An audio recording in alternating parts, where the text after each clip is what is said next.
हाय, good morning everyone. कैसे हैं आप सब? हम लोगों ने अपना यूट्यूब सेशन पर, जैसे कि आपको पहले भी बताया है, एनवायरमेंटल इंजीनियरिंग की एक प्रैक्टिस सेशन स्टार्ट करे हैं और एक सेशन ऑलरेडी इससे पहले हमारा एनवायरमेंटल इंजीनियरिंग पर हो गया है। ठीक है, और हम लोग इस सीरीज़ में जो क्वेश्चंस प्रैक्टिस कर रहे हैं बेसिकली वो हमारे वाटर सप्लाई इंजीनियरिंग के क्वेश्चंस हैं। और जो लास्ट क्लास में हम लोगों ने क्वेश्चंस डिस्कस किए थे वो हमारे कुछ अपना जो टॉपिक है आपका water demand, population forecasting methods and कुछ एक करेक्टरिस्टिक्स से क्वेश्चंस थे। आज की क्लास में हम लोग आगे करेक्टरिस्टिक्स में और कुछ बहुत से इम्पॉर्टेंट चीज़ें हैं जो आपको पता होनी चाहिए और जो इम्पॉर्टेंट कॉन्सेप्ट्स फॉर्मूलाज यूज़ होते हैं वो सब डिस्कस करेंगे। हाय प्रीतम, हाय अंकित, गुड मॉर्निंग। कैसे हो आप लोग? आई होप जो इससे पिछली क्लास में हमने क्वेश्चंस किए थे किसी क्वेश्चन में कोई डाउट नहीं होगा, आपको समझ में आ गए थे। देखा है आप लोगों ने लास्ट सेशन? हाय सरोज, गुड मॉर्निंग।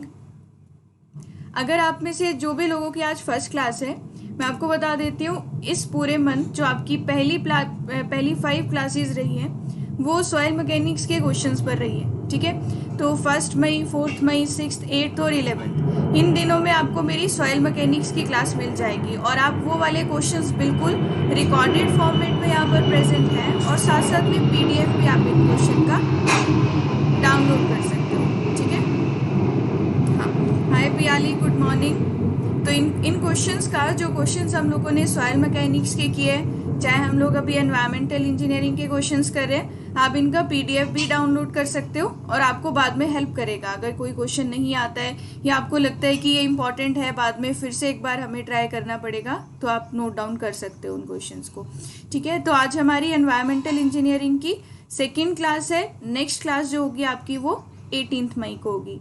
जैसे अभी यहाँ यूट्यूब पर फ्री क्लासेस हो रही है, सेम वैसी ही स्पेशल क्लासेस होती हैं अनअकैडमी के प्लेटफॉर्म पर, जहाँ पर मैं एनवायरमेंटल इंजीनियरिंग का थ्योरेटिकल पार्ट पढ़ा रही हूँ। और जो नेक्स्ट क्लास होने वाली है वो आपकी इस संडे को होने वाली है।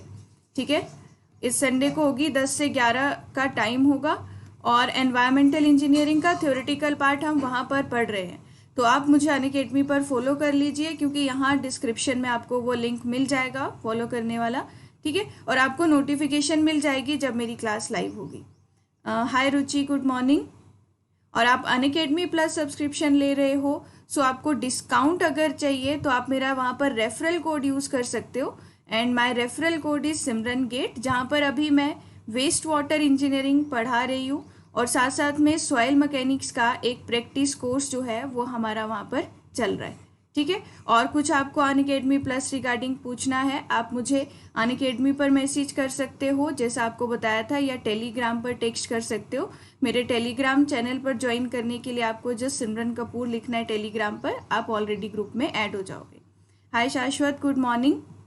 अच्छा, तो अभी चलते हैं हम लोग एनवायरमेंटल इंजीनियरिंग के कुछ आगे के टॉपिक्स पर, जो आज के क्वेश्चंस हमने डिस्कस करने हैं। तो आज जो हम क्वेश्चन डिस्कस करेंगे, सबसे पहले तो पीएच का जो कॉन्सेप्ट है आपका, ठीक है, जो कि आपका केमिकल करेक्टरिस्टिक्स में हम लोग पढ़ते हैं, पीएच का कॉन्सेप्ट। हाय साहिल, गुड मॉर्निंग। हाय अनुज, गुड मॉर्निंग। तो हमने इसका शायद लास्ट क्लास में सीखा भी था, नहीं तो मैंने ये स्पेशल क्लास में भी बताया था कि अगर आपको पीएच से रिलेटेड कोई क्वेश्चन आता है तो आपको कुछ एक चीज़ें पता होनी चाहिए कि पीएच कैसे निकालते हैं। Minus logarithmic of concentration of H positive ions जो वाटर में प्रेजेंट है, और H पॉजिटिव आयंस की जो यूनिट्स हैं वो ध्यान रखनी है, क्या होनी चाहिए, मोल्स पर लीटर। ठीक है, ये ध्यान रखना है। अगर आपको सिमिलरली POH निकालना है तो आप कैसे निकालोगे, माइनस लॉग और हाइड्रोक्साइड आयन की कॉन्सेंट्रेशन। इन क्वेश्चंस में क्या ध्यान रखोगे कि कॉन्सेंट्रेशन मोल्स पर लीटर में होना चाहिए, मिली मोल्स पर लीटर में नहीं होना चाहिए। आज एक तो हम ये वाले क्वेश्चंस पढ़ने वाले हैं। दूसरा जो हम यहाँ पर कवर करेंगे, कुछ एल्कलिनिटी और हार्डनेस को फाइंड आउट करने के क्वेश्चंस। अच्छा, सबसे पहले मुझे ये बताओ, ये एल्कलिनिटी कॉजिंग आयंस कौन कौन से होते हैं? एल्कलिनिटी कॉजिंग आयंस कौन कौन से होते हैं? अगर हमें वाटर में प्रेजेंट टोटल एल्कलिनिटी निकालनी है तो हमें उन आयंस को देखना पड़ेगा कि उन आयंस की कॉन्सेंट्रेशन दे के रखी है या फिर नहीं दे रखी है।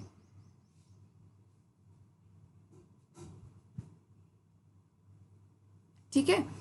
अगर मैंने क्या कहा, टोटल एल्कलिनिटी निकालनी है तो हाइड्रोक्साइड आयन, कार्बोनेट आयन और बाइकार्बोनेट आयन, आप ये 3 आयन्स देखोगे वाटर में प्रेजेंट है, इनकी कॉन्सेंट्रेशन दे के रखी है या फिर नहीं दी है, उसके अकॉर्डिंग अब हम टोटल एल्कलिनिटी कैसे निकालते हैं। अगर आप एल्कलिनिटी को एक्सप्रेस कर रहे हो in the term of CaCO3 तो हमारा क्या फॉर्मूला होता है, हाइड्रोक्साइड आयन की concentration divided by equivalent weight of hydroxide ion, ठीक है, प्लस कार्बोनेट आयन की कॉन्सेंट्रेशन, और ये जो कॉन्सेंट्रेशन है ये किस में है, मिलीग्राम्स पर लीटर में, मिलीग्राम्स पर लीटर में, divided by equivalent weight of carbonate ion, plus bicarbonate ion की कॉन्सेंट्रेशन ये भी मिलीग्राम पर लीटर में, divided by equivalent weight of bicarbonate ion. मैंने क्या बोला, एल्कलिनिटी को एक्सप्रेस करना है in the term of calcium carbonate, तो इस पूरी इक्वेशन को किससे मल्टीप्लाई कर देते हैं, इक्विवेलेंट वेट ऑफ CaCO3 से। अब बात आती है इक्विवेलेंट वेट। इक्विवेलेंट वेट कैसे निकालते हैं, वैसे क्वेश्चंस करेंगे आपको तब भी साथ में फॉर्मूला बताऊंगी, पर इन जो अभी आपको जस्ट एक ओवरव्यू दे रही हूँ इनसे रिलेटेड क्वेश्चंस हमने आज की क्लास में डिस्कस करने।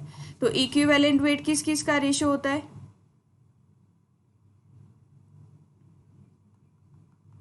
कैसे फाइंड आउट करते हैं हम लोग इक्विवेलेंट वेट।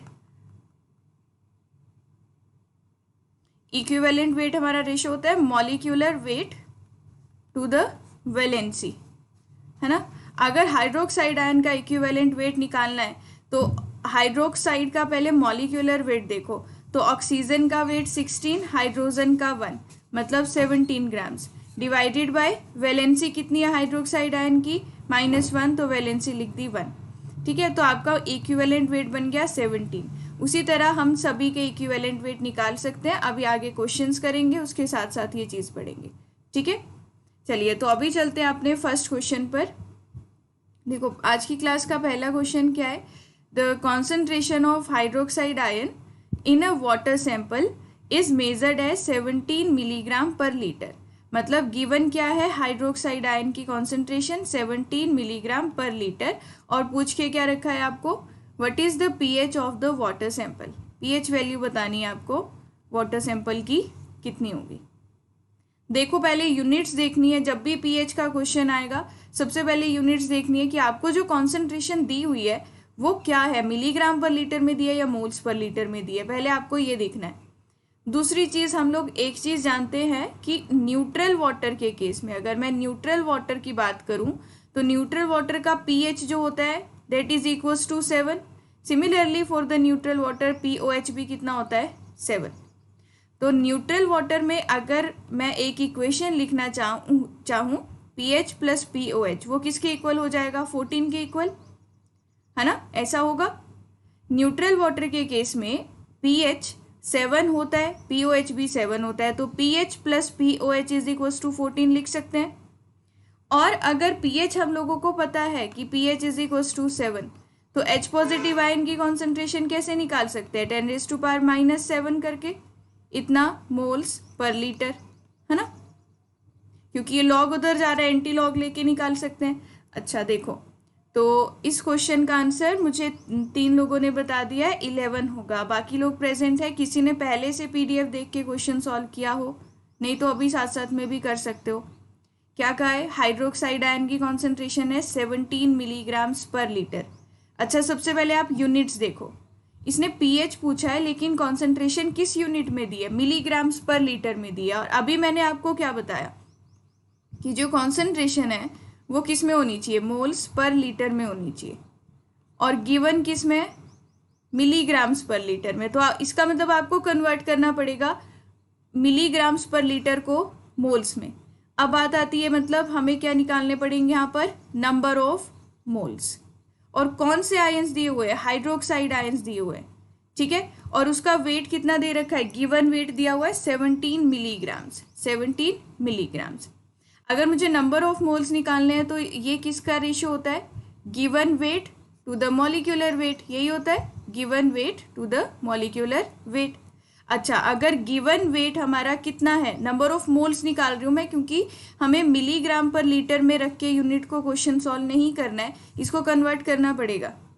तो given weight is 17 milligrams divided by molecular weight कितना होता है हाइड्रोक्साइड का, मॉलिक्यूलर वेट सेम, ऑक्सीजन का 16, हाइड्रोजन का 1, तो मॉलिक्यूलर वेट इज 17 ग्राम्स। अब बात आती है नंबर ऑफ मोल्स, ये 17 मिलीग्राम्स है और ये 17 ग्राम्स है, तो आप मिलीग्राम को ग्राम में चेंज कर सकते हो, ठीक है। अगर ये ग्राम में चेंज कर लिया तो ये वाली टर्म पूरी कैंसिल हो गई और हमारे पास नंबर ऑफ मोल्स निकल के आए, और नंबर ऑफ मोल्स कितने निकल के आए, 17 मोल्स पर लीटर। बताओ क्लियर सभी को ये point, 17 moles 10⁻³ moles per litre, 17 तो कैंसिल हो गया, 10⁻³ मोल्स पर लीटर। अच्छा, अगर ये निकला क्या है हाइड्रोक्साइड आयन की कॉन्सेंट्रेशन, जो कि कितनी है 10⁻³ मोल्स पर लीटर। मुझे पता है अगर हाइड्रोक्साइड आयन की कॉन्सेंट्रेशन ये है तो POH यहाँ से मैं डायरेक्ट बोल सकती हूँ 3 के बराबर होगा, है ना, क्योंकि POH निकालने के लिए आप लोगे माइनस लॉग ऑफ जो कॉन्सेंट्रेशन है दैट इज 10⁻⁻3, ये कैंसिल हो जाएंगे, बचेगा 3 आपके पास, POH बना 3। और न्यूट्रल वाटर के केस में आपको पता है pH प्लस POH किसके इक्वल होता है, 14 के इक्वल होता है। इस क्वेश्चन में pH निकालने के लिए बोला है, तो pH किसके इक्वल आ जाएगा 14 - 3 विच इज इक्वल्स टू 11, है ना। और इसने पूछ के क्या रखा है, what is the pH of the water sample, तो pH of the water sample क्या आ गया 11। समझ आया 11 कैसे आया सभी को, हाँ यस नयन, POH आपका 11 pH 11 होगा क्योंकि POH हमने पहले निकाल लिया वो 3 है, ठीक है, क्लियर सभी को, तो 11 करेक्ट आंसर होगा यहाँ पर, यस। सो ऑप्शन बी जो है हमारा वो यहाँ पर करेक्ट होगा।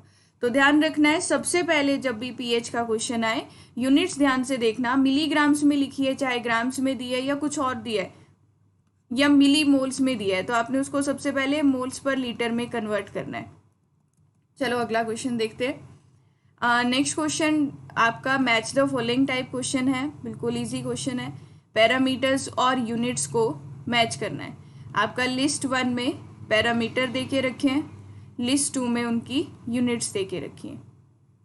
अब अगर आपने इनका डेफिनेशन पढ़ रखा है हर एक चीज़ की तो आप ये आंसर कर सकते हो, हर एक चीज़ भी नहीं, एटलीस्ट 2 इनमें से 2 ऑप्शंस का अगर आपको पता हो आंसर।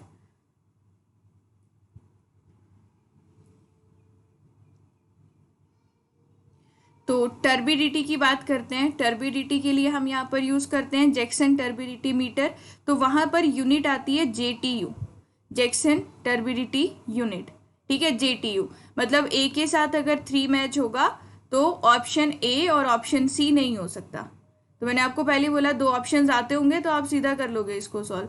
अच्छा, पैथोजेंस के लिए हम लोग टेस्ट करते हैं MPN टेस्ट, है ना, MPN आपने पढ़ा होगा, ये प्रोसीजर पूरा मैं समझाऊंगी अभी अपनी स्पेशल क्लास में कि कैसे किया जाता है ये, है ना।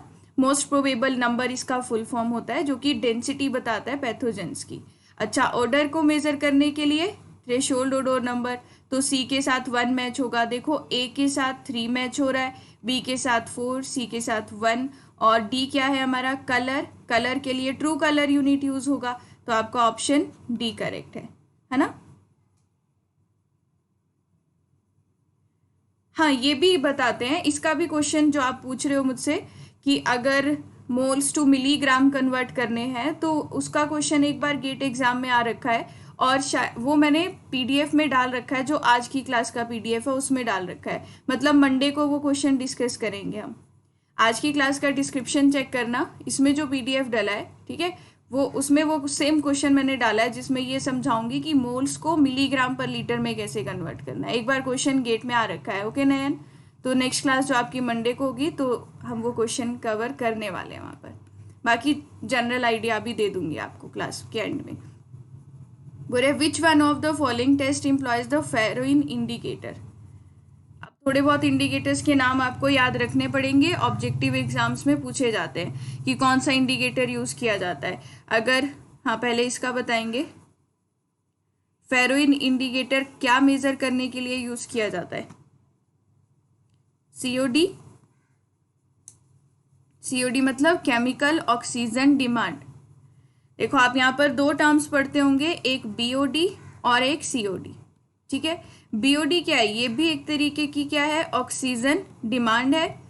ओडी मतलब ऑक्सीजन डिमांड, और ये भी एक तरह की ऑक्सीजन डिमांड है। लेकिन यहाँ पर लिखा है केमिकल ऑक्सीजन डिमांड, और ये बीओडी जो है, पहले ये कौन सी ऑक्सीजन डिमांड होती है कि आपके जो हम या ये कह सकते हैं कि एरोबिक माइक्रोब्स हैं, है ना, ये वेस्ट वाटर में हम वैसे डिस्कस करेंगे। जो एरोबिक माइक्रो ऑर्गेनिजम्स हैं उन्होंने ऑक्सीडेशन करना है, लेकिन ऑक्सीडेशन किसकी, सिर्फ बायोडिग्रेडेबल ऑर्गेनिक मैटर की। वाटर जो वेस्ट वाटर होता है उसमें आपको पता है ऑर्गेनिक मैटर प्रेजेंट है होते हैं, तो हमें सिर्फ जो ऑर्गेनिक मैटर प्रेजेंट है उनको डिकम्पोज करना है ना, उनको डिकम्पोज करना होता है। उनको डिकम्पोज करता कौन है, माइक्रो ऑर्गेनिजम्स। कौन कर रहे हैं, एरोबिक कर रहे हैं। सिर्फ बायोडिग्रेडेबल ऑर्गेनिक मैटर को ऑक्सीडाइज करवाने के लिए, डिकम्पोज करवाने के लिए कितना ऑक्सीजन की रिक्वायरमेंट है, दैट इज बीओडी। और बायोडिग्रेडेबल प्लस नॉन बायोडिग्रेडेबल दोनों ऑर्गेनिक मैटर को डिकम्पोज करवाने के लिए कितना ऑक्सीजन की रिक्वायरमेंट है, उसको बोलते हैं COD, that is chemical oxygen demand. पानी में चाहे बायोडिग्रेडेबल हो चाहे नॉन बायोडिग्रेडेबल ऑर्गेनिक मैटर हो, दोनों की डिकम्पोजिशन के लिए जो टोटल ऑक्सीजन चाहिए वो सीओडी होता है, और सिर्फ बीओडी के लिए जो डिकम्पोजिशन के लिए ऑक्सीजन चाहिए वो बीओडी होता है। अच्छा, अब आप सीओडी को फाइंड आउट करने के लिए यहाँ पर एक टेस्ट परफॉर्म करते हो, और उसमें जो फेरोइन इंडिकेटर यूज कर रहे हैं, अच्छा यहाँ पर हम एक ऑक्सीडाइजिंग एजेंट यूज करते हैं। बहुत इंपॉर्टेंट क्वेश्चन है यहाँ से एक और, ऑक्सीडाइजिंग एजेंट यूज करते हैं जब हम लोग chemical oxygen demand COD find out कर रहे होते हैं। कौन सा एजेंट यूज करेंगे, कोई आइडिया किसी को?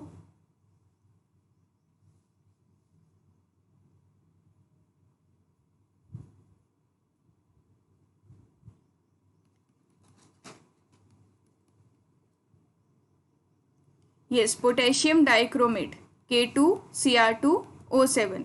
इसीलिए ये जो टेस्ट का आप नाम बता रहे हो सीओडी टेस्ट, इसको डाइक्रोमेट टेस्ट भी बोलते हैं। डाइक्रोमेट टेस्ट भी बोलते हैं। ठीक है, पोटेशियम डाइक्रोमेट एक स्ट्रॉन्ग ऑक्सीडाइजिंग एजेंट यूज करते हैं, तो जो कि आपका K2Cr2O7 है, इसीलिए इसको डाइक्रोमेट टेस्ट भी बोलते हैं। याद रहेगा, ये भी पूछ सकते हैं आपसे। तो chemical oxygen demand find out करने के लिए हम इंडिकेटर यूज कर रहे हैं फेरोइन। ठीक है, चलिए अगला क्वेश्चन देखते हैं। नेक्स्ट क्वेश्चन को ध्यान से पढ़ना, फिर उसके बाद आंसर करना। हाँ, आपका KMnO4 भी एक स्ट्रॉन्ग ऑक्सीडाइजिंग एजेंट है, पर जनरली हम K2Cr2O7 यूज करते हैं, तो डाइक्रोमेट टेस्ट इसको हमने बोल दिया।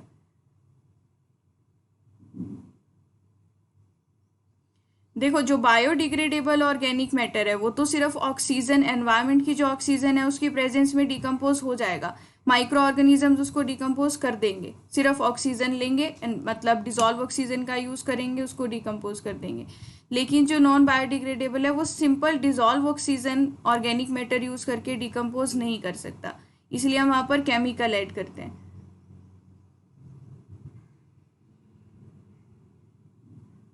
और कितना केमिकल यूज हुआ पूरी टाइट्रेशन करेंगे, फेरोइन इंडिकेटर कलर चेंज करेगा, क्या फाइनल कलर होगा जब आपको पता लग जाएगा कि हाँ अब सारे के सारे ऑर्गेनिक मैटर डिकम्पोज हो गए हैं।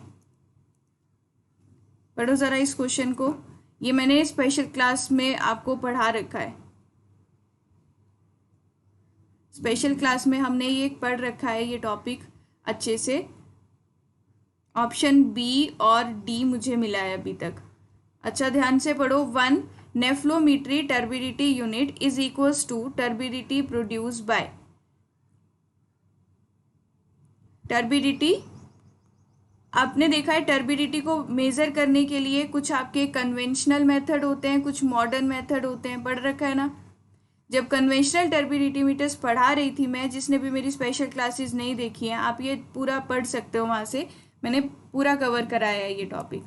तो जो आपके कन्वेंशनल टर्बिडिटी मीटर्स होते हैं, हम स्टैंडर्ड यूनिट ऑफ टर्बिडिटी कैसे प्रोड्यूस हो रही है, कन्वेंशनल जो है वो किस पर बेस्ड है, एब्जॉर्प्शन प्रिंसिपल पे बेस्ड है ना। जो एब्जॉर्ब्ड लाइट है उसको मेजर कर रहे हैं, और जो मॉडर्न टर्बिडिटी मीटर्स है वो कौन से प्रिंसिपल पे बेस है, स्कैटरिंग, है ना, स्कैटर्ड लाइट को मेजर करेंगे, ये पढ़ा था। अब देखो, कन्वेंशनल के 3 एग्जाम्पल्स हम लोगों को पता है। लेकिन कन्वेंशनल टर्बिडिटी मीटर्स की जो आप बात कर रहे हो वहाँ पर स्टैंडर्ड यूनिट कैसे प्रोड्यूस होती थी, हम एक डेफिनेशन पढ़ते हैं। When 1 milligram of silica in the form of SiO2 1 litre distilled water में अगर आप ऐड कर दो, ये पढ़ते हैं definition. When 1 milligram of silica in 1 litre of distilled water आप ऐड कर दो, that is equivalent to 1 JTU। 1 JTU Jackson turbidity meter कहाँ यूज होता है, कन्वेंशनल टर्बिडिटी मीटर्स में। तो आपको एक बात पता होनी चाहिए, जब 1 milligram silica 1 litre distilled water में डाल रहे हो इन द फॉर्म ऑफ SiO2, जो स्टैंडर्ड यूनिट प्रोड्यूस हो रही है that is equivalent to 1 JTU। ठीक है, और कन्वेंशनल किस प्रिंसिपल पर बेस होते हैं, एब्जॉर्प्शन पे, ये पता है सभी को। अब मॉडर्न टर्बिडिटी मीटर्स में हम एब्जॉर्ब्ड लाइट नहीं मेजर करते, हम स्कैटर्ड लाइट मेजर करते हैं। मैंने पूरा प्रोसीजर समझाया स्पेशल क्लास में कि कैसे मेजर होता है, ये सब मॉडर्न में कैसे होता है, कन्वेंशनल में कैसे होता है। तो आप स्पेशल क्लास ज़रूर देख सकते हो, मेरी प्रोफाइल पे आपको प्रीवियस स्पेशल क्लासेस शो हो जाएंगी ना, एनवायरनमेंट की इस मंथ की, इसी मंथ में लिए, तो वहाँ मिल जाएगा ये टॉपिक। अच्छा, स्कैटरिंग पर बेस होते हैं, और यहाँ हम स्टैंडर्ड यूनिट पढ़ते हैं NTU और FTU। तो जब मैंने कहा था कि मॉडर्न में सबसे पहले ध्यान रखना है स्कैटरिंग प्रिंसिपल पर बेस है, स्कैटरिंग प्रिंसिपल पे बेस है, और 2 यूनिट्स पढ़ रहे हैं, नेफ्लोमीटर टर्बिडिटी यूनिट और फॉर्मेशन टर्बिडिटी यूनिट। यहाँ हम लोग स्टैंडर्ड यूनिट की डेफिनेशन ये नहीं देते कि 1 milligram silica in 1 litre of distilled water. यहाँ क्या बोलते हैं, when 1 milligram of formation in 1 litre of distilled water, यही बोलते हैं। बताओ, in 1 litre of distilled water जब हम लोग ऐड करेंगे that is equivalent to 1 NTU। अब क्वेश्चन देखो क्या पूछा हुआ है, 1 नेफ्लोमीटर टर्बिडिटी यूनिट। आप जब भी NTU देख रहे हो, आपके माइंड में सबसे पहले क्या स्ट्राइक करना चाहिए कि ये कन्वेंशनल मेथड है या मॉडर्न मेथड है। पहले मुझे बताओ, NTU मैंने यहाँ पर लिखा है, पर ये मॉडर्न टर्बिडिटी जो आप मेजर कर रहे हो, मॉडर्न मेथड मतलब जो स्कैटरिंग पर बेस है ना, वहाँ पर हम NTU यूज़ करते हैं। तो यहाँ पर बात आती है कि जब मॉडर्न टर्बिडिटी मीटर्स है तो वो स्कैटरिंग पर बेस है। आपको सबसे पहले अपने ऑप्शंस में क्या देखना है, स्कैटरिंग प्रिंसिपल देखना है, जो कि आपको ऑप्शन बी में दिखा स्कैटरिंग और ऑप्शन डी में दिखा स्कैटरिंग, यही बात है। आपको पता है एक और चीज़, जब स्कैटरिंग प्रिंसिपल पर बेस होगा तो वो मॉडर्न मेथड होगा, और मॉडर्न में हम सिलिका का यूज़ नहीं करते हैं। किसका यूज़ कर रहे हैं, 1 मिलीग्राम फॉर्मेशन का 1 लीटर डिस्टिल्ड वाटर में, है ना। अगर आपको डेफिनेशन, ये जो फर्स्ट ऑप्शन ए बोला हुआ है, देखो ऑप्शन बी की डेफिनेशन अपने आप में ही गलत है, क्योंकि जब आप सिलिका का यूज़ कर रहे हो 1 लीटर डिस्टिल्ड वाटर में जो स्टैंडर्ड टर्बिडिटी प्रोड्यूस हो रही है, तब हमारा जो प्रिंसिपल यूज़ होता है वो स्कैटरिंग नहीं होता, वो एब्जॉर्प्शन होता है, जो कि फर्स्ट स्टेटमेंट में लिखा हुआ है। जो फर्स्ट स्टेटमेंट है वो इक्विवेलेंट होगी 1 JTU के, ठीक है। जो फर्स्ट स्टेटमेंट है 1 milligram SiO2 dissolve in 1 litre of distilled water और test being run on absorption principle that is equals to या इक्विवेलेंट टू 1 JTU, ये दोनों तो अपने आप में ही गलत है। और जो आपकी ये फॉर्मेशन पॉलीमर का जब आप यूज़ कर रहे हो, फॉर्मेशन का यूज़ कर रहे हो 1 लीटर डिस्टिल्ड वाटर में, तो आपका ये क्या होगा, मॉडर्न मेथड। और NTU आपका यूनिट जो है वो मॉडर्न टर्बिडिटी मीटर का ही एग्जाम्पल है, ठीक है। तो क्या आंसर होना चाहिए, क्या आंसर होगा अब इसका, सिलिका सिर्फ आप यहाँ पर यूज़ कर रहे हो जब कन्वेंशनल में टर्बिडिटी को डिफाइन कर रहे हो, ठीक है। तो ऑप्शन डी जो होगा हमारा वो यहाँ पर करेक्ट होगा। ध्यान रखना, स्कैटरिंग प्रिंसिपल है तो स्कैटरिंग सिर्फ मॉडर्न जो आपके टर्बिडिटी मीटर्स हैं वो स्कैटरिंग प्रिंसिपल पर बेस है, सिर्फ मॉडर्न, ठीक है। क्लियर है सभी को ये क्वेश्चन, अभी तो नहीं है कन्फ्यूज़न ऑप्शन बी और डी में या किसी और ऑप्शन में। अगर ऑप्शन सी देख लो, सी में बोला है कि formation dissolve in 1 litre of distilled water, लेकिन जो टेस्ट है वो एब्जॉर्प्शन प्रिंसिपल पे बेस है। तो फॉर्मेशन का जब आप यहाँ पर यूज़ करते हो वो आपका मॉडर्न टर्बिडिटी मीटर्स में यूज़ होता है, और मॉडर्न एब्जॉर्प्शन पर बेस नहीं होते, वो स्कैटरिंग पर बेस होते हैं, तो ये भी गलत है, ठीक है। चलिए अगले क्वेश्चन पर चलते हैं। नेक्स्ट क्वेश्चन देखो, EAC 2012 में आया था, बोल रहे EDTA titration method of hardness, determination of water sample uses an indicator which combines with hardness causing divalent cation and form a colored complex. The name of the indicator, ये ठीक है, indicator लिखा हुआ, the name of the indicator and the color of the formed complex. पहले तो EDTA titration method का use किया जाता है हार्डनेस मेजर करने के लिए, ये भी आपको पता होना चाहिए, है ना। अब ऑप्शन सी और डी में कंफ्यूजन होगी आपको, क्योंकि आपने दोनों ही कलर पढ़ रखे हैं, यहाँ पर ब्लू भी पढ़ रखा है और रेड भी पढ़ रखा है। इसने बोला है कि नेम ऑफ द इंडिकेटर, ये हमें पता है कि name of the indicator is EBT, Eriochrome black T, and the colour of the formed complex respectively. जब आप हार्डनेस मेजर कर रहे हो, इनिशियली जो आपका ये इंडिकेटर है, इनिशियली इसका कलर क्या होता है, ब्लू कलर का होता है। जब आप इसको हार्ड वाटर में डालते हो तो ये जो कलर्ड कॉम्प्लेक्स बनाता है वो वाइन रेड कलर का होता है। जब यहाँ से हार्डनेस रिमूव हो जाती है, क्योंकि इंडिकेटर का काम क्या है, इंडिकेट करना कि अभी हार्डनेस उसमें प्रेजेंट है या रिमूव हो गई है। जब हार्डनेस रिमूव हो जाएगी, इसका फर्दर कलर ब्लू में चेंज हो जाएगा। जब ब्लू में कलर चेंज हो गया, मतलब वाटर में जो भी हार्डनेस थी वो रिमूव हो चुकी है, ठीक है। तो क्या आंसर होगा इसका, option D, Eriochrome black T indicator use करते हैं, और जब आप उसको डालोगे हार्ड वाटर में तो जो कलर्ड कॉम्प्लेक्स फॉर्म होता है वो वाइन रेड कलर का होता है। जब हार्डनेस रिमूव हो जाती है तो फाइनल कलर अगर आपसे पूछते तो वो डार्क ब्लू कलर का होता है। क्लियर, तो ऑप्शन डी यहाँ पर करेक्ट होगा। अच्छा, नेक्स्ट क्वेश्चन देखोगे और बिल्कुल ध्यान से देखना, यहाँ भी कंफ्यूज थोड़े से हो सकते हो आप, पर मतलब गलत मत करना। क्वेश्चन में क्या कहा है, द टोटल हार्डनेस, हार्डनेस से रिलेटेड क्वेश्चन है। ऐसे कुछ क्वेश्चन हमने लास्ट क्लास में भी किए थे। The total hardness value obtained from the complete analysis of water sample was found to be 120 milligram per liter. ये क्या दी हुई है, total hardness. If the value of carbonate hardness is 50 milligram per liter, carbonate hardness 50 milligram per liter है, the non-carbonate hardness and the alkalinity. तो हमने यहाँ पर क्या पढ़ा था, लास्ट क्लास में हमने डिस्कस किया था कि अगर टोटल हार्डनेस और एल्कलिनिटी, जब भी कार्बोनेट हार्डनेस उसने आपसे पूछी हुई है तो वो क्या होगी, टोटल हार्डनेस और एल्कलिनिटी इन दोनों का जो मिनिमम होगा वो हमारा क्या होता है, कार्बोनेट हार्डनेस। क्वेश्चन में मुझे टोटल हार्डनेस दी है 120 milligrams per litre, 120 milligrams per litre, और एल्कलिनिटी जो है हमारी वो कितनी है वो पूछ रखी है, हमें पता नहीं है। कार्बोनेट हार्डनेस हमें दे रखी है 50 milligrams per litre, 50 milligrams per litre. हम लोग जानते हैं टोटल हार्डनेस और एल्कलिनिटी का मिनिमम कार्बोनेट हार्डनेस है। अगर टोटल 120 है तो ऑब्वियस सी बात है एल्कलिनिटी 50 होगी, ये कम होगी, इन दोनों का मिनिमम वैल्यू ही कार्बोनेट हार्डनेस होती है, तो एल्कलिनिटी 50 मिलीग्राम पर लीटर। अब गलती ये नहीं करनी कि आपने 50 यहाँ देख लिया और नॉन कार्बोनेट हार्डनेस निकाल ली, टोटल हार्डनेस माइनस कार्बोनेट करके, और टोटल 120 था, कार्बोनेट 50 था, ये 70 आ गया।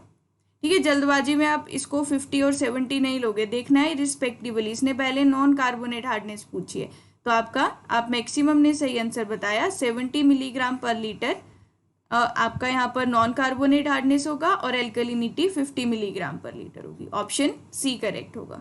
कोई डाउट इस क्वेश्चन में? ठीक है, नॉइज पोल्यूशन के क्वेश्चंस भी करेंगे अभी, मतलब धीरे धीरे आगे क्वेश्चंस की तरफ बढ़ते हैं, क्योंकि पहले वाटर सप्लाई होगा, फिर वेस्ट वाटर इंजीनियरिंग होगा, उसके बाद आएगा आपका ये नॉइज पोल्यूशन और इनकी बारी। तो पूरा सीरीज में क्वेश्चंस करवाऊंगी, ठीक है। जैसे अभी वाटर सप्लाई के क्वेश्चंस कर रहे हैं, पहले कैरेक्टरिस्टिक्स के, फिर इसमें ट्रीटमेंट के क्वेश्चंस डिस्कस करेंगे। अब जैसे नेक्स्ट क्वेश्चन देखो, इस क्वेश्चन को ध्यान से पढ़ना है, ऐसा ही क्वेश्चन अभी हम एक बार कर चुके हैं क्लास में पहले। अच्छा, आप लोगों ने पहले सॉल्व किया है PDF डाउनलोड करके, पियाली, अंकित और शाश्वत, आप लोगों ने पहले सॉल्व करे हैं questions. The waste water of a certain large colony contains 10⁻⁻5.6 millimoles per litre of hydroxide ions at 25 degree Celsius. The pH of the sample is. ठीक है, हाँ, बाकी लोग भी पहले भी क्वेश्चन कर सकते हो। मैंने आपको बताया है कि आज की क्लास का पीडीएफ डाउनलोड करना, तो आप पहले सॉल्व करके आना, ठीक है। तो मंडे को फिर जो क्लास होगी उसके क्वेश्चंस हम मंडे को डिस्कस करेंगे, जो आज डिस्क्रिप्शन में है। अच्छा, POH is 8.6 and pH is 5.4। देखो, वेस्ट वाटर सैंपल में हमें क्या बोला हुआ है, हाँ इसका आंसर 5.4 जो है बिल्कुल करेक्ट होगा। सभी को समझ आ गया 5.4 कैसे आएगा। हाइड्रोक्साइड आयन की concentration is 10⁻⁻5.6 millimoles per litre. तो पहला काम क्या है, पीएच वाले क्वेश्चन में यूनिट्स को देखना, और यूनिट्स क्या है, मिली मोल्स पर लीटर। इससे कन्वर्ट किस में करना पड़ेगा, मोल्स पर लीटर में। तो सबसे पहले हम क्या कर लेते हैं, इसको स्टैंडर्ड यूनिट में बना लेते हैं, मोल्स पर लीटर में। तो 10⁻⁻5.6 इंटू 10⁻³ और ये बन गया मोल्स पर लीटर। अब हाइड्रोक्साइड आयन की कॉन्सेंट्रेशन क्या आ गई यहाँ से, 10⁻⁸ मोल्स पर लीटर। अगर मैं यहाँ से बोलूँ कि क्या हम POH निकाल सकते हैं, बिल्कुल निकाल सकते हैं। POH किसके बराबर है, 8.6 के। यहाँ ऑप्शन 8.6 भी दिया हुआ है, तो ध्यान रखना है, क्वेश्चन में पूछा तो है नहीं POH की वैल्यू, है ना, तो ये तो आंसर नहीं होगा हमारा। और हम लोग जानते हैं न्यूट्रल वाटर के केस में pH प्लस POH 14 के बराबर होता है, तो POH यहाँ से आ जाएगा 14 माइनस 8.6, जो कि आपका 5.4 के इक्वल है। तो ऑप्शन सी करेक्ट होगा। किसी को भी इस क्वेश्चन में डाउट, हाँ यस, 14 माइनस 8.6, तो ऑप्शन सी जो होगा वो बिल्कुल करेक्ट है ना। तो ऐसा ही क्वेश्चन एक बार गेट एग्जाम में भी आया था, I think same he question आया था, और उसमें भी ऐसा ही आपको मिली मोल्स पर लीटर में दे रखी थी कॉन्सेंट्रेशन। तो ध्यान रखना है कि देखे क्या वैल्यू रखी है, PH पूछा है या POH पूछ रखा है। अच्छा, नेक्स्ट क्वेश्चन जो बहुत से एग्जाम्स में आप देखते हो, और ESC 2019 में भी सेम यही क्वेश्चन आया था, और आपने बहुत से ऑब्जेक्टिव एग्जाम्स जो दिए होंगे देखा होगा, ये क्वेश्चन बहुत बार पूछा जाता है। विच one of the following compounds of nitrogen when in excessive amounts,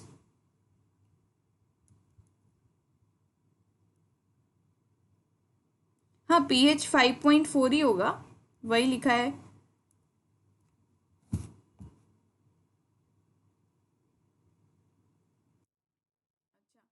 Which one of the following compounds of nitrogen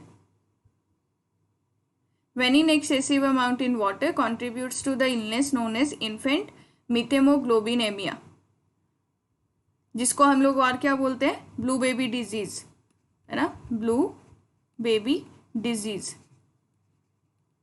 और किसके एक्सेस होने की वजह से होती है ये, नाइट्रेट। इस क्वेश्चन को भी बहुत से लोग कंफ्यूज हो जाते हैं, क्योंकि हम लोगों ने पढ़ा होता है कि नाइट्राइट जो है एक इंटरमीडिएट प्रोडक्ट है, पढ़ा है, एक इंटरमीडिएट प्रोडक्ट होने की वजह से ये हाईली अनस्टेबल होता है, ये हाईली अनस्टेबल होता है, और ये वाटर में बिल्कुल भी प्रेजेंट नहीं होना चाहिए। इसीलिए इसकी एक्सेप्टेबल लिमिट कितनी बोलते हैं हम नाइट्राइट की, नाइट्राइट पानी में बिल्कुल भी प्रेजेंट नहीं होना चाहिए, जैसा कि आपको बता दिया।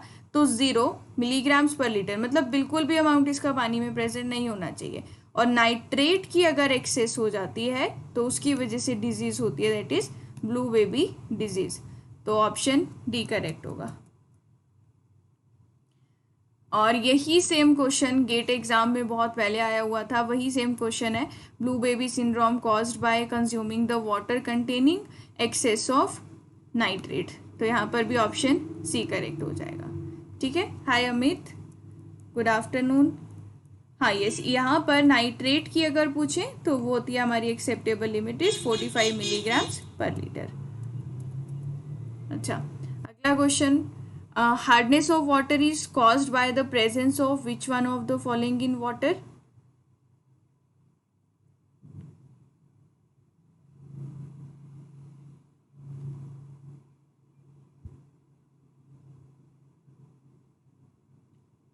हार्डनेस किसकी प्रेजेंस की वजह से होती है,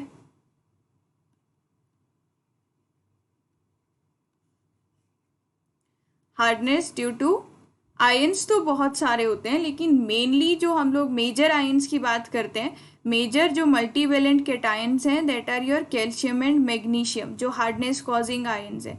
हार्डनेस कैसे कॉज कर रहे हैं? ये कैटायंस हैं, ये किन एनायंस के साथ जाकर मिलेंगे उस पर डिपेंड करेगा कि ये टेम्परेरी हार्डनेस है या परमानेंट हार्डनेस है। अब ये क्या थे? कैटायन।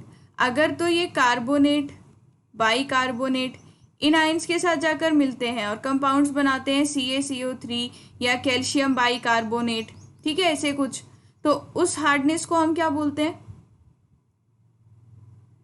हाँ, उसके भी न्यूमेरिकल्स करेंगे बिल्कुल, अभी भी हम आगे मैंने डाल रखे हैं कुछ आज की क्लास में, और बाकी हम अपकमिंग क्लासेस में भी करेंगे अमित, है ना। कुछ एक क्वेश्चंस आज भी करेंगे हम हार्डनेस और एल्कलिनिटी के। तो मैंने क्या कहा? Hardness causing ion are calcium and magnesium. आपने पढ़ा होगा, एक होती है टेम्परेरी हार्डनेस, एक होती है परमानेंट हार्डनेस। पढ़ रखा है क्या? टेम्परेरी हार्डनेस और परमानेंट हार्डनेस। टेम्परेरी हार्डनेस और परमानेंट हार्डनेस कैसे हम लोगों ने डिसाइड किया? हार्डनेस कॉजिंग आयंस जब पूछे हैं वो हमेशा कैल्शियम और मैग्नीशियम ही हैं, जो कि मेजर है। इसके अलावा होते तो और भी हैं, एल्यूमिनियम, आयरन, ये सब। पर टेम्परेरी हार्डनेस कब प्रोड्यूस होगी? जब ये कैल्शियम और मैग्नीशियम किसके साथ जाकर मिल रहे हैं? कार्बोनेट्स, बाइकार्बोनेट्स, ठीक है। और परमानेंट हार्डनेस कब होगी? जब ये किन एनायंस के साथ जाकर कंबाइन होंगे। अगर परमानेंट हार्डनेस मुझे बतानी है कि परमानेंट हार्डनेस कैसे प्रोड्यूस हो रही है, जब ये कैटायंस किन एनायंस के साथ जाकर मिलेंगे। आज की जैसे आज जो क्लास हो रही है अभी आपकी ताहिर, है ना, तो आपको क्या करना है, उसका डिस्क्रिप्शन में जाना, तो प्रैक्टिस पेपर करके आपका लिंक होगा सामने, प्रैक्टिस पेपर और एक लिंक होगा, उस लिंक से आपका वो PDF कॉपी डाउनलोड हो जाएगी नेक्स्ट क्लास में जो क्वेश्चंस करने। और इससे पहले भी जो मैंने क्वेश्चंस करवा दिए, तो एक क्लास पहले मैं PDF अपलोड कर देती हूँ, है ना। और आज जो क्वेश्चंस कर रहे हैं वो इससे पिछली क्लास में मैंने PDF यहाँ पर अपलोड कर दिया था, तो वो आप डाउनलोड कर सकते हो, ठीक है। तो आज की क्लास के डिस्क्रिप्शन में नेक्स्ट क्लास का PDF मिल जाएगा। हाँ, यस, बिल्कुल, नाइट्रेट्स के साथ या सल्फेट्स के साथ। अब बाकी का टॉपिक आगे है कि हम टेम्परेरी हार्डनेस, परमानेंट हार्डनेस कैसे रिमूव करते हैं, पर आपको जस्ट जनरल आइडिया होना चाहिए। अब क्या होता है कि कई बार कहाँ गलती होती है, हम लोगों ने पढ़ा होता है कि हार्डनेस कॉजिंग आयंस, ठीक है, कैल्शियम मैग्नीशियम है, लेकिन आप बार बार देख रहे होंगे कि टेम्परेरी हार्डनेस है तो ये कार्बोनेट के साथ जुड़ सकता है, बाइकार्बोनेट के साथ कंबाइन हो सकता है। और आपको अगर क्वेश्चन में ये कार्बोनेट और बाइकार्बोनेट लिख देता है तो कन्फ्यूज हो जाते हो। पर आपको ध्यान रखना है कि हार्डनेस कॉजिंग आयंस जो है वो मल्टीवेलेंट कैटायंस है, ठीक है। जब ये एनायंस के साथ जुड़ेंगे, किसके साथ, कौन से एनायन के साथ जुड़ रहे हैं, उसके अकॉर्डिंग डिसाइड हो रहा है कि ये टेम्परेरी है या परमानेंट हार्डनेस है। तो यहाँ पर आएगा option B, calcium and magnesium. अच्छा, अगला क्वेश्चन देखो, ये सारे थ्योरेटिकल क्वेश्चन है।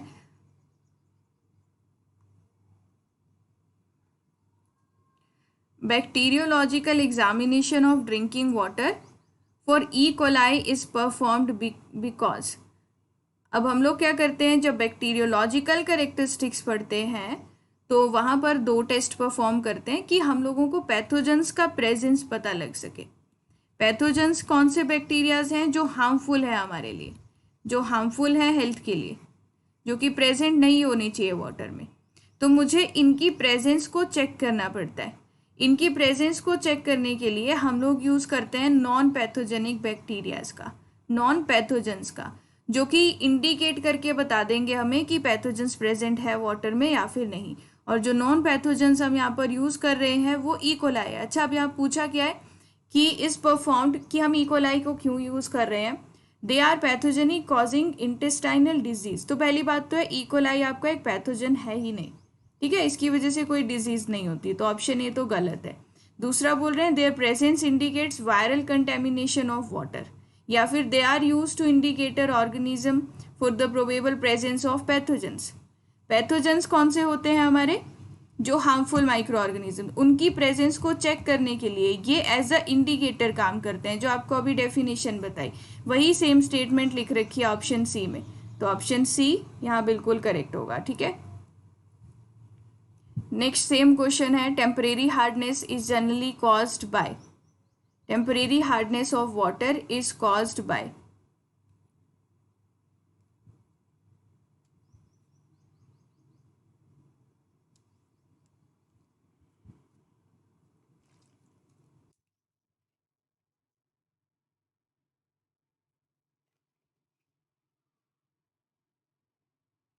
इसने लिखा हुआ है bicarbonate of sodium and potassium, carbonate of calcium and magnesium. No doubt जो ऑप्शन डी लिखा है वो सही लिखा है कि carbonate of calcium and magnesium, लेकिन ये कंप्लीट स्टेटमेंट नहीं लिखी है इसने, है ना। कार्बोनेट एंड बाइकार्बोनेट भी लिखना चाहिए था इसको, सही लिखा है लेकिन कुछ हद तक ही सही लिखी है ये स्टेटमेंट। तो bicarbonates and carbonates of calcium and magnesium, तो ऑप्शन बी जो होगा वो यहाँ पर करेक्ट होगा। नहीं, देखो ऑप्शन डी में इसने लिखा है carbonate of calcium and magnesium, तो ये सही है, लेकिन एक और इससे ज़्यादा जो हम लोग बोल सकते हैं कि ज़्यादा जो सही स्टेटमेंट डिफाइन कर रही है। क्यों? क्योंकि बाइकार्बोनेट एंड कार्बोनेट दोनों की वजह से होती है temporary hardness. Carbonate CO3 negative और HCO3 नेगेटिव दोनों आयंस की वजह से होती है ना। अगर ये बी स्टेटमेंट नहीं लिखी होती, कुछ गलत लिखा होता, तो आप डी बोलते। तो बाइकार्बोनेट ये ज़्यादा एक्यूरेट है, तो ऑप्शन बी करेक्ट होगा। ठीक है विपिन। एल्कलिनिटी ये मैंने पढ़ाया है आप लोगों को, यस बिल्कुल। आपको तो ज़्यादा एक्यूरेसी देखनी पड़ेगी ना क्वेश्चन में, जो ज़्यादा एक्यूरेटली बोला हुआ है। जो आपका स्पेशल क्लास थी वहाँ बताया था, नहीं आपकी लास्ट क्लास में एल्कलिनिटी बताया था यूट्यूब पे। Alkalinity of the water can be defined correctly in one of the following veg. ध्यान से पढ़ना सारे ऑप्शंस क्या क्या लिखे हैं।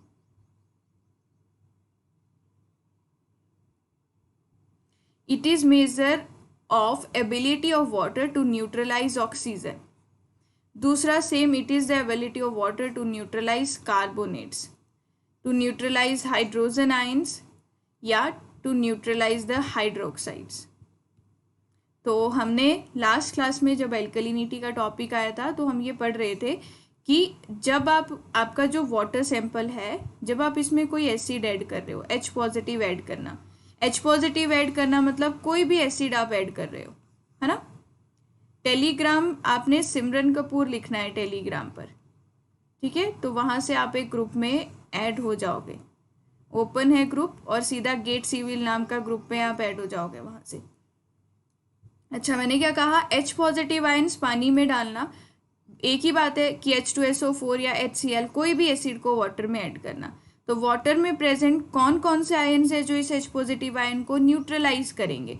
सो it is the presence of ion in water that will neutralise the hydrogen ion, जो हाइड्रोजन आयन को न्यूट्रलाइज कर रहे हैं। हाइड्रोक्साइड आयन, कार्बोनेट और बाइकार्बोनेट होते और भी हैं, लेकिन मेजर ये तीन हैं, तो हम इन तीन के बारे में पढ़ते हैं। ठीक है, एल्कलिनिटी कॉजिंग आयंस। अच्छा, ampion index is a measure of one of the following.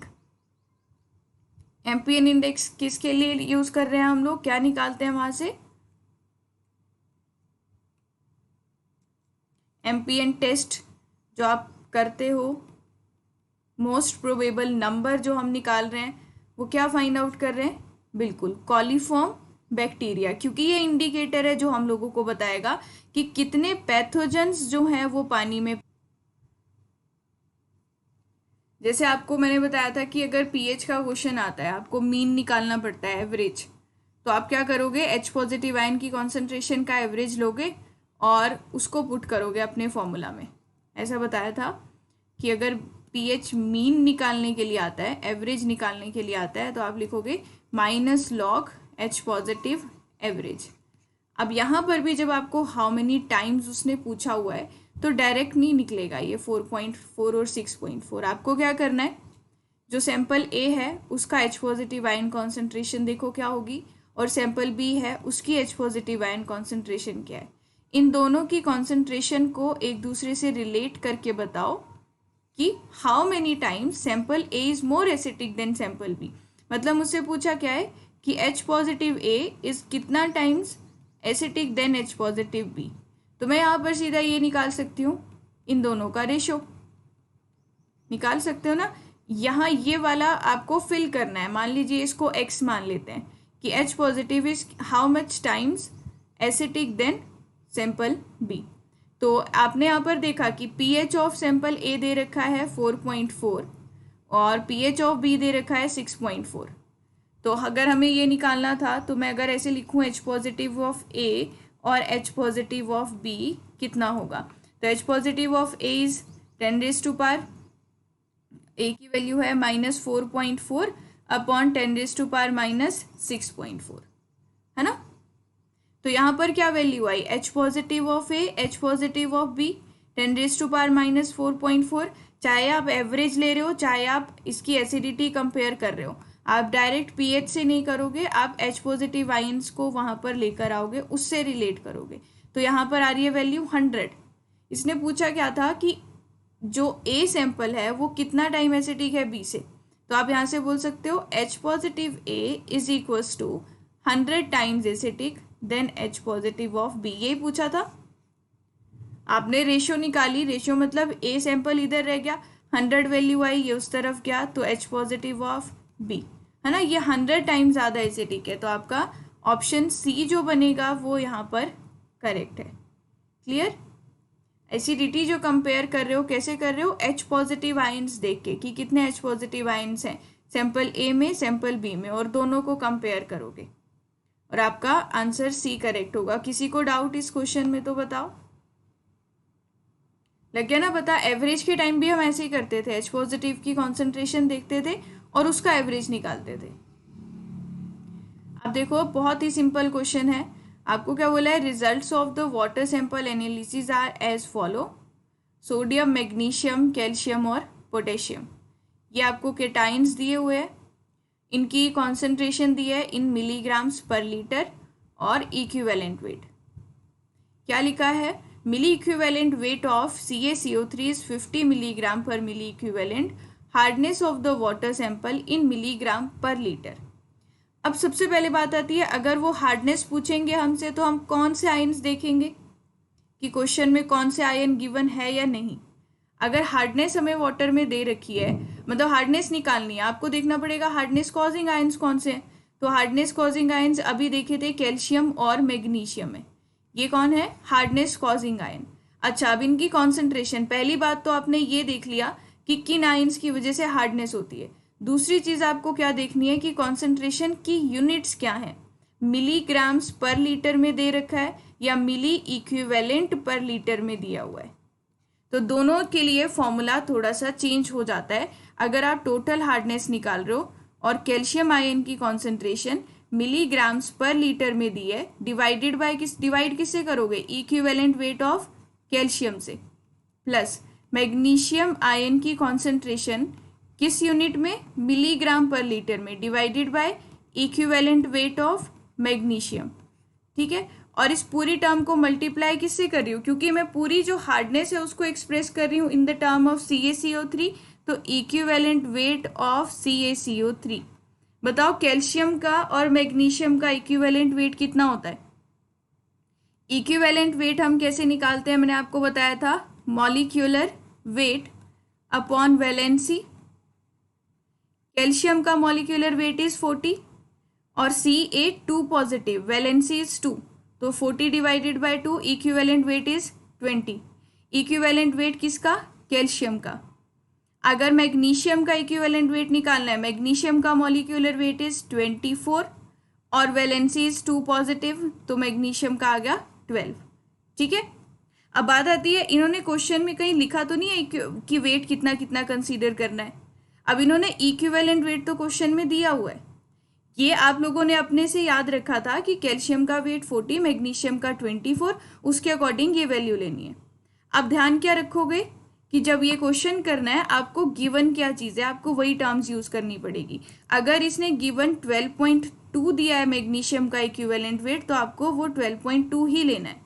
ठीक है, अगर वो यहाँ पर इक्विवेलेंट वेट की जगह मॉलिक्यूलर वेट लिख देता मैग्नीशियम का 24 की जगह 24.3 कुछ लिख देता, तो आप इसी वेट को कंसीडर करोगे।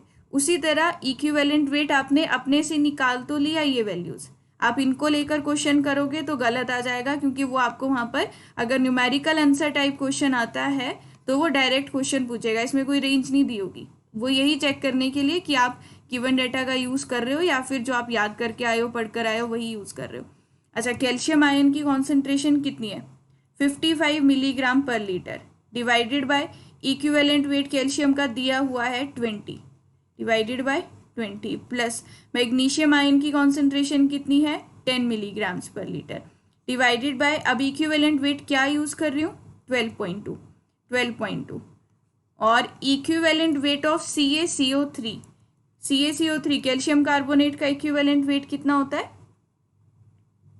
Molecular weight of calcium carbonate ये होता है 100, ठीक है।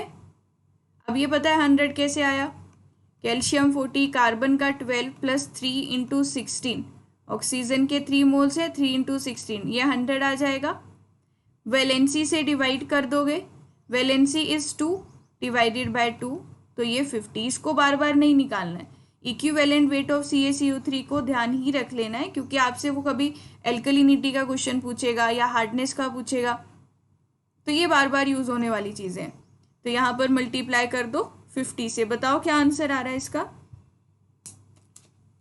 बस इस क्वेश्चन में ध्यान यही रखना था कि इक्विवेलेंट वेट ऑफ मैग्नीशियम 12 लेके क्वेश्चन करूं या 12.2।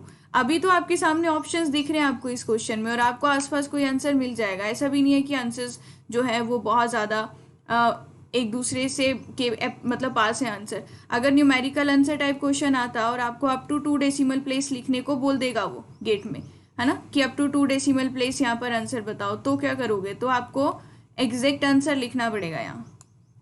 तो 55 डिवाइडेड बाय 20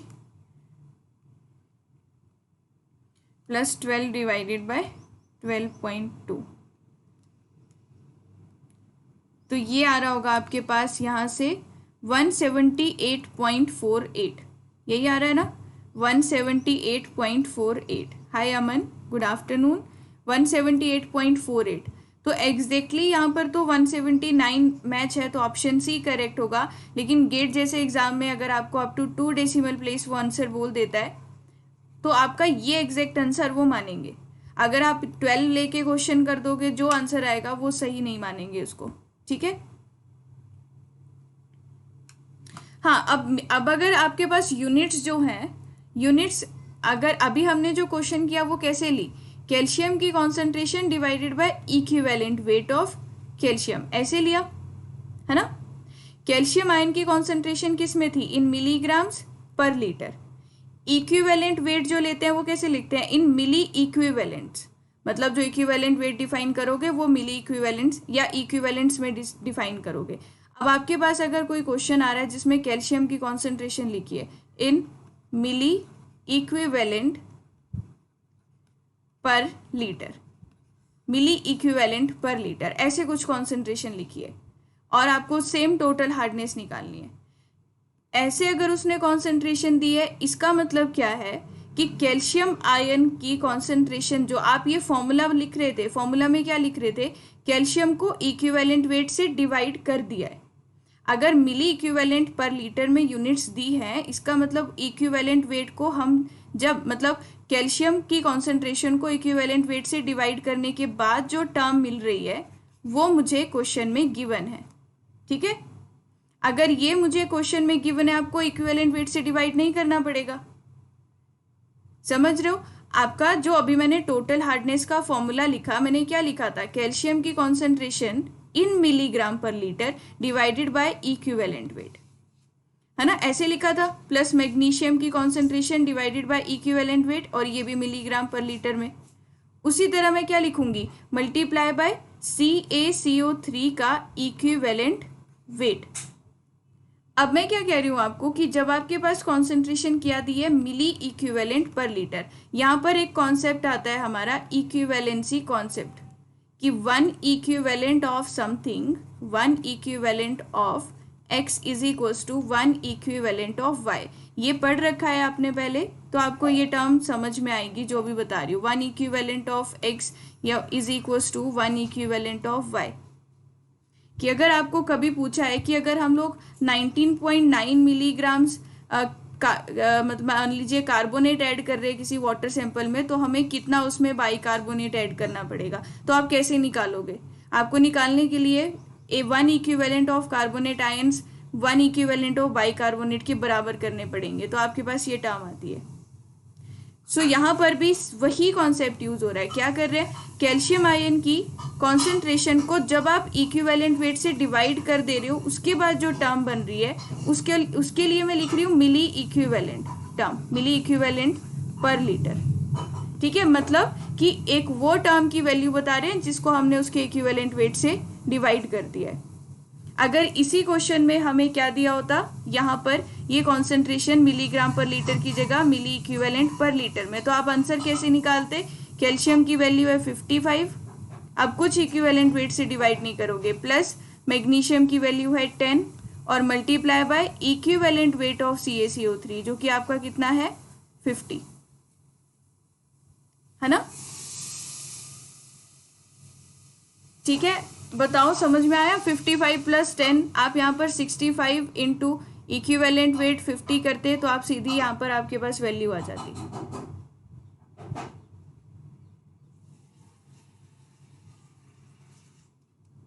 तो यहाँ पर आपका, हाँ तब आपका यहाँ पर डायरेक्ट आ जाता जो भी वैल्यू आ रही है। पर आपको एक कॉन्सेप्ट है, ये मैं स्पेशल क्लास में ही कवर कराऊंगी। अभी स्पेशल क्लास अभी आपकी संडे को होगी, ठीक है, मैं इन्फॉर्म कर दूंगी, ग्रुप्स में भी बता दूंगी। तो इक्विवेलेंसी कॉन्सेप्ट है, यहाँ से क्वेश्चन आते हैं एग्जाम में। इक्विवेलेंसी कॉन्सेप्ट कि 1 equivalent of something is equals to 1 equivalent of other, तो ये समझाना पड़ेगा, नहीं तो नहीं लगेगा अभी पता। अब देखो क्वेश्चन नेक्स्ट क्या बोला है, इसमें भी फर्स्ट पार्ट में बोला है कि टोटल हार्डनेस निकालनी है हम लोगों को, लेकिन in the milligram per litre है CaCO3। अच्छा, अब टोटल हार्डनेस अगर हम निकालते हैं, आपको यहाँ कॉन्सेंट्रेशन देखनी है कौन कौन सी आयंस है जिसकी वजह से हार्डनेस आ रही है वाटर में। अब major ions are calcium and magnesium, ये होते हैं। माइनर आयंस भी कुछ होते हैं, क्या उन माइनर में से कोई दे रखा है? यहाँ पर कैल्शियम आयन की कॉन्सेंट्रेशन 40 दे रखी है, मैग्नीशियम की 30 मिलीग्राम पर लीटर दी है, और कोई आयन जिसकी वजह से हार्डनेस प्रोड्यूस हो रही है, that is your aluminium. Aluminium ion भी आपको दिया हुआ है, एल्यूमिनियम आयन भी हार्डनेस का एक रीजन होता है, तो आपको एल्यूमिनियम को भी कंसीडर करना पड़ेगा अपने फॉर्मूला में, है ना। यस, तो जब आप टोटल हार्डनेस निकालोगे तो कैल्शियम की कॉन्सेंट्रेशन इक्विवेलेंट वेट, मैग्नीशियम की concentration equivalent weight, plus aluminium ion की कॉन्सेंट्रेशन, इक्विवेलेंट वेट कितना होता है एल्यूमिनियम का? मॉलिक्यूलर वेट इज 27 और वैलेंसी इज 3, तो 9। ठीक है, molecular wait is 27, valency is 3, तो ये 9, और मल्टीप्लाई किससे करोगे? Equivalent weight of CaCO3। ठीक है, इक्विवेलेंट वेट ऑफ CaCO3 से मल्टीप्लाई कर दो और यहाँ से आ जाएगी आपके पास टोटल हार्डनेस की वैल्यू। ठीक है, फर्स्ट क्वेश्चन का ऑप्शन C 242।